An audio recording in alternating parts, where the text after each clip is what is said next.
സുവിശേഷം ശ്രമിക്കാം. സമാധാനം നിങ്ങളോടുകൂടെ. വിശുദ്ധ യോഹന്നാൻ അറിയിച്ച കർത്താവ് ഈശോ മിശിഹായുടെ പരിശുദ്ധ സുവിശേഷം. അവരുടെ പ്രാതൽ കഴിഞ്ഞപ്പോൾ യേശു ശിമയോൻ പത്രോസിനോട് ചോദിച്ചു, യോഹന്നാന്റെ പുത്രനായ ശിമയോനെ, നീ ഇവരെക്കാൾ അധികമായി എന്നെ സ്നേഹിക്കുന്നുവോ? അവൻ പറഞ്ഞു, ഉപകർത്താവേ, ഞാൻ നിന്നെ സ്നേഹിക്കുന്നുവെന്ന് നീ അറിയുന്നുവല്ലോ. യേശു അവനോട് പറഞ്ഞു, എൻ്റെ ആടുകളെ മേയിക്കുക. രണ്ടാം പ്രാവശ്യവും അവൻ ചോദിച്ചു, യോഹന്നാന്റെ പുത്രനായ ശിമയോനെ, നീ എന്നെ സ്നേഹിക്കുന്നുവോ? അവൻ പറഞ്ഞു, ഉപകർത്താവേ, ഞാൻ നിന്നെ സ്നേഹിക്കുന്നുവെന്ന് നീ അറിയുന്നുവല്ലോ. അവൻ പറഞ്ഞു, എൻ്റെ കുഞ്ഞാടുകളെ മേയിക്കുക. അവൻ മൂന്നാം പ്രാവശ്യവും അവനോട് ചോദിച്ചു, യോഹന്നാന്റെ പുത്രനായ ശിമയോനെ, നീ എന്നെ സ്നേഹിക്കുന്നുവോ? എന്നോട് മൂന്നാം പ്രാവശ്യവും നീ എന്നെ സ്നേഹിക്കുന്നുവോ എന്ന് അവൻ ചോദിച്ചതുകൊണ്ട് പത്രോസ് ദുഃഖിതനായി. അവൻ പറഞ്ഞു, കർത്താവേ, നീ എല്ലാം അറിയുന്നു, ഞാൻ നിന്നെ സ്നേഹിക്കുന്നുവെന്ന് നീ അറിയുന്നു. യേശു പറഞ്ഞു, എൻ്റെ കുഞ്ഞാടുകളെ മേയ്ക്കുക. സത്യം സത്യമായി ഞാൻ നിന്നോട് പറയുന്നു, ചെറുപ്പമായിരുന്നപ്പോൾ നീ സ്വയം അരമുറുക്കുകയും ഇഷ്ടമുള്ളിടത്തേക്ക് പോവുകയും ചെയ്തിരുന്നു.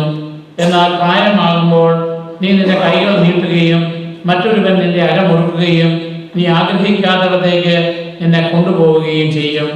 ഇത് അവൻ പറഞ്ഞത് ഏത് വിധത്തിലുള്ള മരണത്താൽ പത്രോസ് ദൈവത്തെ മഹത്വപ്പെടുത്തുമെന്ന് സൂചിപ്പിക്കുവാനാണ്.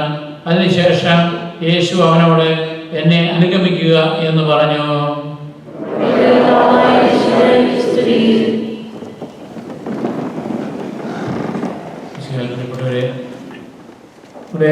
ഈശോമിശിഹായുടെ പീഡാസഹനവും കുരിശുമരണ ഉത്ഥാനവുമായി ബന്ധപ്പെട്ട് 3 അപ്പസ്തോലന്മാർക്ക് ചെറിയ വീഴ്ചകളുണ്ടായി. ഒന്ന് നമുക്കറിയാം, യൂദാസ് അവൻ ഈ സർവ്വം ഉപേക്ഷിച്ച് ഈശോയുടെ പിന്നാലെ പോയതാണ്. പക്ഷേ പിന്നീട് പിശാച് അവനിൽ സ്വാധീനിക്കുകയും പണത്തോട് ആസക്തി ഉണ്ടാവുകയും കർത്താവിൻ്റെ ശിഷ്യനായി തന്നെ ഇരുന്നുകൊണ്ട് അവരുടെ പണം കാര്യങ്ങളൊക്കെ മാനേജ് ചെയ്ത് അതിൽ നിന്നെല്ലാം പണം അടിച്ചു മാറ്റുകയും പിന്നീട് 30 വെള്ളി നാണയത്തിന് തൻ്റെ ഗുരുവിനെ തന്നെ ഒറ്റിക്കൊടുക്കുകയും ചെയ്യുന്നു. നിരാശയോടെ അവൻ ചെന്ന് ആത്മഹത്യ ചെയ്യുന്നു. മറ്റൊരാളാണ് തോമാസ് ലീഹ. നമുക്കും അവരോടുകൂടി പോയി മരിക്കാമെന്ന് വരെ തോമാസ് ലീഹ വളരെ ധീരതയോടുകൂടി മറ്റപ്പസ്തലന്മാരോട് പറഞ്ഞു. അതായത് ലാസർ രോഗാവസ്ഥയിലാണ്, നമുക്ക് ബഥനിയയിലേക്ക് പോകാമെന്ന് ഈശോ പറയുമ്പോൾ ശിഷ്യന്മാരെല്ലാം തടസ്സം പറഞ്ഞു. അവിടെ ചെന്നാൽ ഈശോയെ യഹൂദന്മാർ കല്ലെറിഞ്ഞു കൊല്ലും എന്നുള്ള ഭയം, അത് തങ്ങളെയും ബാധിക്കും, തങ്ങളെയും ചിലപ്പം അവർ പിടിച്ചു കൊല്ലുമെന്നുള്ള ഭയമുള്ളപ്പോൾ തോമാസ് ലീഹ വീരവാദം മുഴങ്ങി. പക്ഷേ കർത്താവിനെ ഗെത്സമനത്തോട്ടത്തിൽ വെച്ച് അറസ്റ്റ് ചെയ്തപ്പോൾ തോമാസ് ലീഹ ഉൾപ്പെടെ എല്ലാ ശിഷ്യന്മാരും ഓടി ഒളിച്ചു. ഈശോ തന്നെയായി. കർത്താവിനെ കുറിച്ച് കൊടുക്കും തോമാസ് ലീഹ ഇല്ല. അത് കഴിഞ്ഞ് കർത്താവ് ഉദ്ധാനം ചെയ്ത ദിവസവും തോമാസ് ലീഹ ശിഷ്യന്മാരുടെ കൂടെയില്ല. പിന്നീടാണ് ഒരാഴ്ച കഴിഞ്ഞപ്പോൾ നമ്മൾ കഴിഞ്ഞ ആഴ്ചയിൽ അനുസ്മരിച്ചതുപോലെ ഈശോ താന്ന് വന്ന് തോമാനിയെ എൻ്റെ അവിശ്വാസിയാകാതെ വിശ്വാസിയായിരിക്കുക എന്ന് പറഞ്ഞ് തൻ്റെ തിരുമുറിവുകൾ കാണിച്ചു കൊടുക്കുന്നത്. അങ്ങനെ തോമാസ് ലീഹായ്ക്ക് ചെറിയ വീഴ്ചകൾ വന്നു. ഈശോ അത് പരിഹരിച്ചു കൊടുക്കുന്നുണ്ട്. പത്രോസിനും വന്നു വീഴ്ച.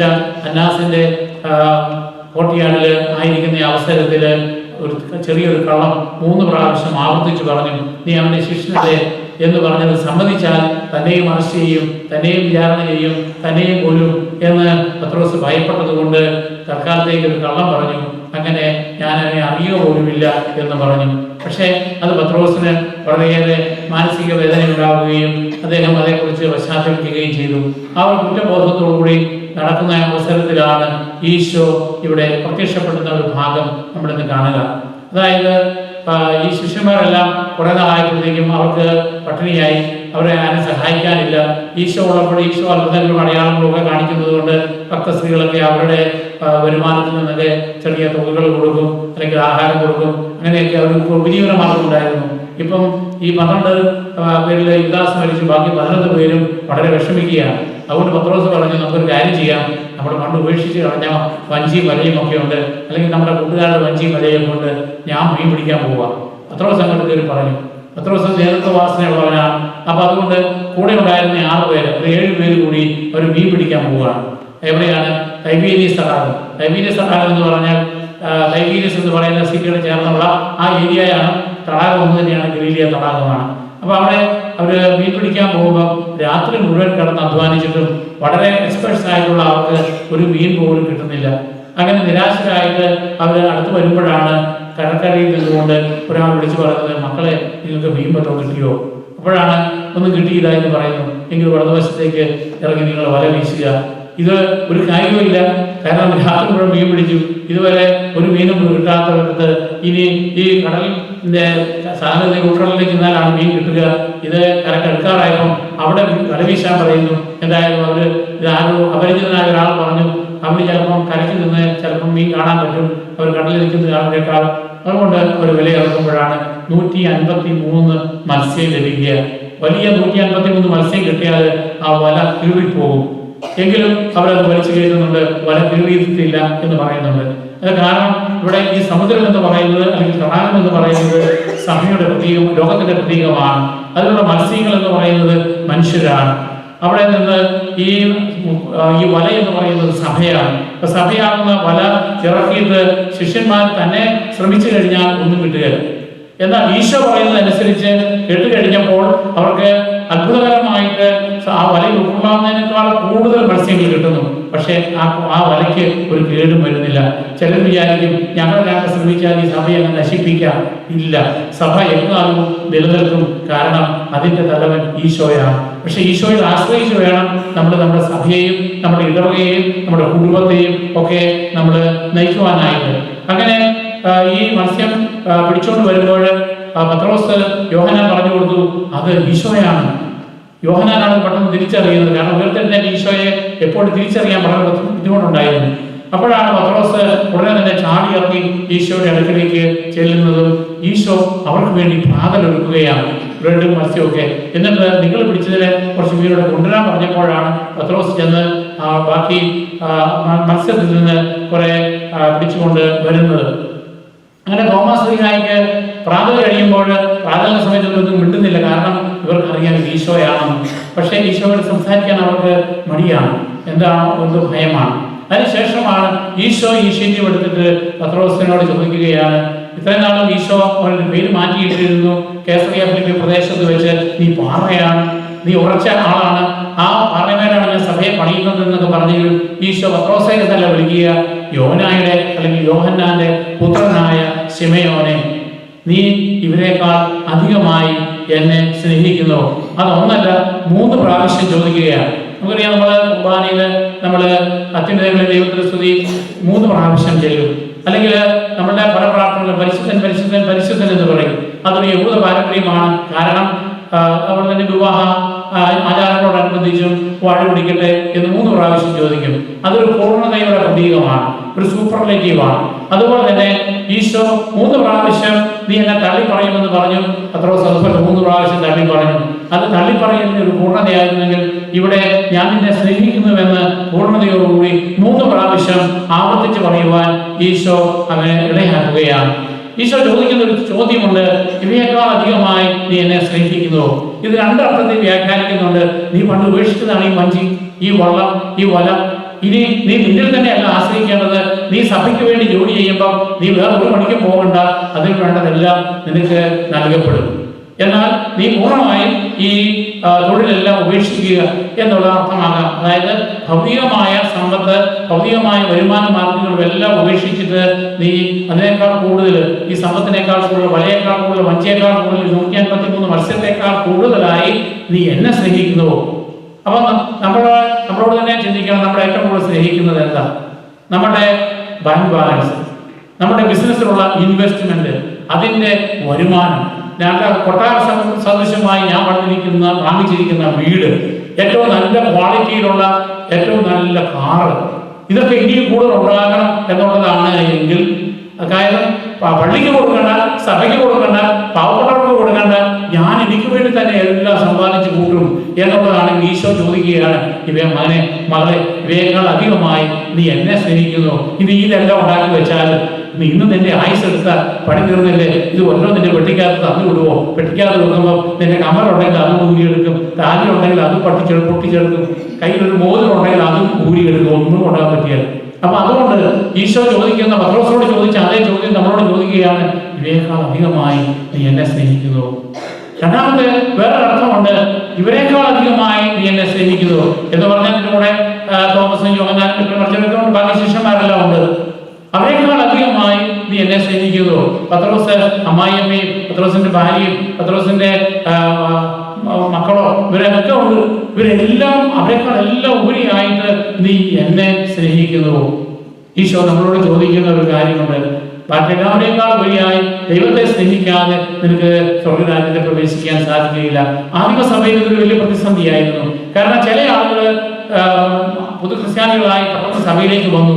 പക്ഷെ മതബന്ധനം ഉണ്ടായപ്പോൾ കുടുംബത്തിൽ അഭിപ്രായ വ്യത്യാസം ഉണ്ടായി. കാരണം ചിലര് പറഞ്ഞു, ഇനിയിപ്പം നമ്മൾ ഈ സഭയോട് നിന്നിട്ട് കാര്യമില്ല. കാരണം റോമൻ ചക്രവർത്തി, ആദ്യം യഹൂദന്മാരും പിന്നീട് റോമൻ ചക്രവർത്തിമാരും വളരെ കർക്കശമായിട്ടുള്ള മതപീഡനം ഉണ്ടായി. അപ്പൊ അങ്ങനെ വന്നപ്പോൾ വിശ്വാസം ഉപേക്ഷിച്ചു വരാനായിട്ട് ചില ആളുകൾ തയ്യാറായി, ചില ആളുകൾ തയ്യാറായില്ല. അതുകൊണ്ടാണ് കുടുംബത്തിൽ ഭിന്നത ഉണ്ടായത്. അമ്മായിയമ്മയും മരുമകളും തമ്മിലും അല്ലെങ്കിൽ അപ്പനും മകനും തമ്മിലും ഒക്കെ അഭിപ്രായ വ്യത്യാസങ്ങളായി. അത് ഈശോ പറയുന്നുണ്ട്, മുൻകൂട്ടി പ്രവചിക്കുന്നുണ്ട്, നിങ്ങളുടെ അഭിപ്രായ വ്യത്യാസം ഉണ്ടാവും. പള്ളിയുടെ കൂടെ നിൽക്കണോ, പള്ളിക്ക് എതിർ നിൽക്കണോ, അച്ഛനെ കുറ്റം പറയണോ, അച്ഛനെ നല്ലത് പറയണോ, ഇങ്ങനെയൊക്കെയുള്ള തർക്കങ്ങൾ കുടുംബത്തിലുണ്ടാകും, ഭിന്നതയുണ്ടാകും. അപ്പൊ അതാണ് ഈശോ പറയുക, ഇവരെക്കാൾ അധികമായിട്ട് നീ എന്നെ സ്നേഹിക്കുന്നവരിലെ നീ എന്നെ ശിക്ഷിച്ചാകാൻ പറ്റത്തുള്ളൂ. അതാണ് ഈശോ ചോദിക്കുന്നത്. അപ്പൊ നമ്മളോട് ചോദിക്കുന്നത്, നീ ആരുടെ കൂടെയാ? ഈശോയുടെ കൂടെയാണോ, ഈശോയ്ക്ക് എതിരായിട്ട് നിൽക്കുന്നവരുടെ കൂടെയാണോ? അതുകൊണ്ട് ഈശോ എന്നിട്ട് പത്രോസ് പറയുകയാണ്, ഞാനിതെല്ലാം ഉപേക്ഷിക്കുന്നു, നിനക്കറിയാവുന്ന ഞാൻ ഇതിനേക്കാൾ എല്ലാം ഉപരിയായിട്ട് നിന്നെ സ്നേഹിക്കുന്നു. അപ്പോൾ ഈശോ പറയുന്നുണ്ട്, നീ എൻ്റെ കുഞ്ഞാടുകളെ മേയിക്കുക. വേറൊരു അവസരത്തിൽ പറയുന്നത്, നിന്റെ ആടുകളെ മേയിക്കുക. അതായത് ഷീപ്പുണ്ട്, ലാമ്പുണ്ട്. ഇത് ഇംഗ്ലീഷിൽ പറയുമ്പോൾ രണ്ട് വാക്കുകളാണ്. അതായത് ലാമ്പ് എന്ന് പറഞ്ഞാൽ 1 വയസ്സ് പ്രായമുള്ള മുട്ടാടിനെ പറ്റിയാണ്. കാരണം അങ്ങനെയുള്ള കിളുന്ന ആടിനെ വേണം ദൈവത്തെ ബലിയർപ്പിക്കാൻ. നമുക്കറിയാമല്ലോ, നമ്മളൊരു റെസ്റ്റോറൻറ്റിൽ ചെന്നാൽ ഭക്ഷണം കഴിക്കുന്നത് ഏറ്റവും നല്ല മാംസം ഏതാണ്? കിളുന്നതായിട്ടുള്ള പന്നിയുടെയോ ആടിന്റെയോ മാംസമാണ്. കാരണം ഒരുപാട് ഉറച്ച മസിലുള്ള മൃഗങ്ങളുടെ മാംസത്തിന് രുചി കുറവാണ്. അപ്പൊ ഇവിടെ 1 വയസ്സ് പ്രായമുള്ള കളങ്കമറ്റ ആ കുഞ്ഞാടിനെ വേണം ജെറുസലേം ദേവാലയത്തിൽ കൊണ്ടുപോയി ബലിയർപ്പിക്കുവാൻ. അതിനൊരു പ്രതീകമായിട്ട് ബൈബിൾ വ്യാഖ്യാതാക്കൾ പറയുന്നത് പുതു ക്രിസ്ത്യാനികളെ കുറിച്ചാണ്. അതായത് ആദ്യമായിട്ട് സഭയിലേക്ക് പ്രവേശിച്ചവര് അല്ലെങ്കിൽ കുഞ്ഞുങ്ങൾ, ഇവർക്കൊന്നും സഭയെ കുറിച്ചോ ഒന്നും അറിയാൻ പാടില്ല. അപ്പൊ അങ്ങനെയുള്ളവർക്ക് എന്ത് കൊടുക്കണം?